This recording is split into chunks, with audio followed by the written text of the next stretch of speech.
EA Sports. It's in the game.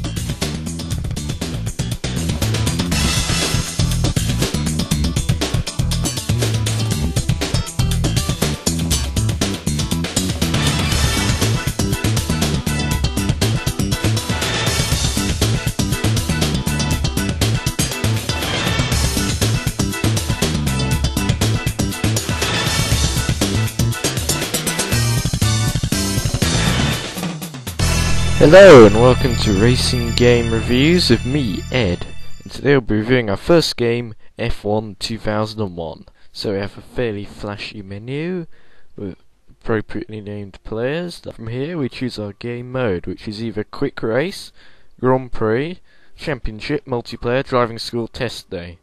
Any one of those. We also have the Replay Manager, where you can look at all the replays of the races as setting and options here. You can also screw up the race in options, all the drivers and the AI and things. The player menu here as well.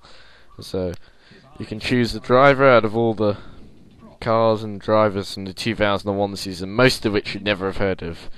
Fernando Alonso drove for Minardi. Yeah, you didn't see that, did you? Yeah, all sorts of drivers here. So, but if you're a newbie to the game, I advise you play as Michael Schumacher, because otherwise he'll thrash you as an AI player. You can also choose the weather conditions, but rain is quite tricky to drive through. And we have that agonising long load times, but I think that's only for my computer. I think. Come on. Who made this? Yeah. On this screen we can see the position of all the drivers, including our man in 13th, and view the weather, which is quite crucial with the tyres and everything.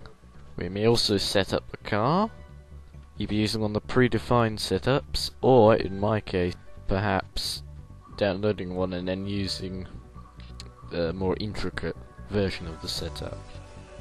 This is very complicated, you need to take a look into it. You instantly go to the grid, where you get met with this annoying Jim Rosenthal commentary as it introduces the starting grid in the same voice for every driver every time, which gets a little annoying.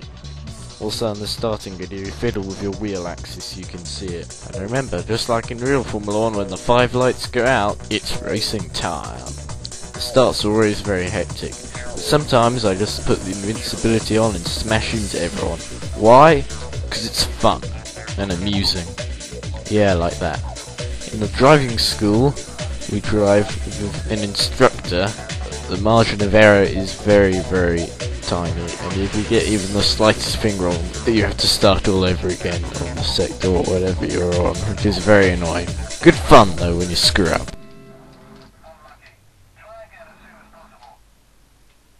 You may view the race again in the replay, but basically it's the same without all the pressure.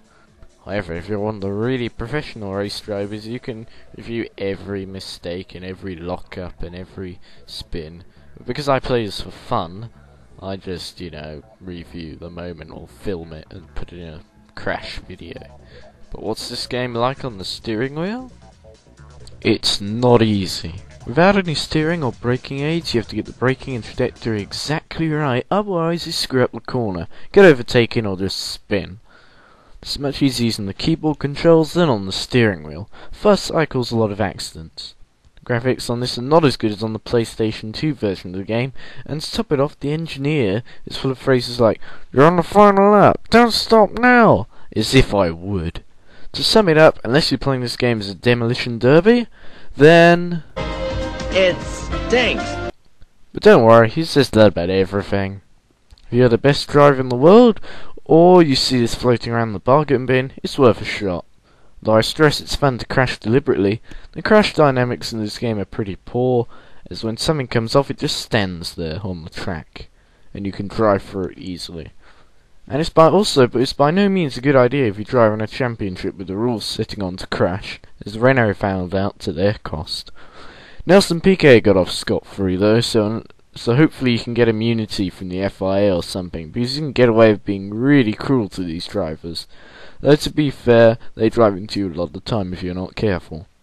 The championship mode is also way too long, and test day is too dull. Driving school is okay for laughs, but it becomes really annoying after a while. Overall, this game is way too hard for the average player, unless you set the car to drive by itself, which is unrewarding. That's all I'd want to say about this review, but this game is a good learning curve, however steep it may have been. Tune in next time when we review...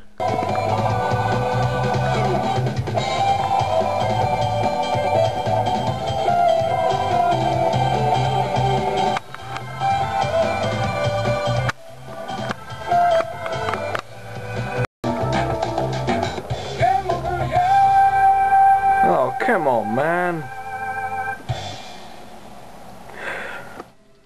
Before we leave, a final word from my good buddy, the half-blind gamer, who's far more renowned than me, and rightly so. If you want to see a real review for some games, then see his videos. They're awesome. Till next time, bye!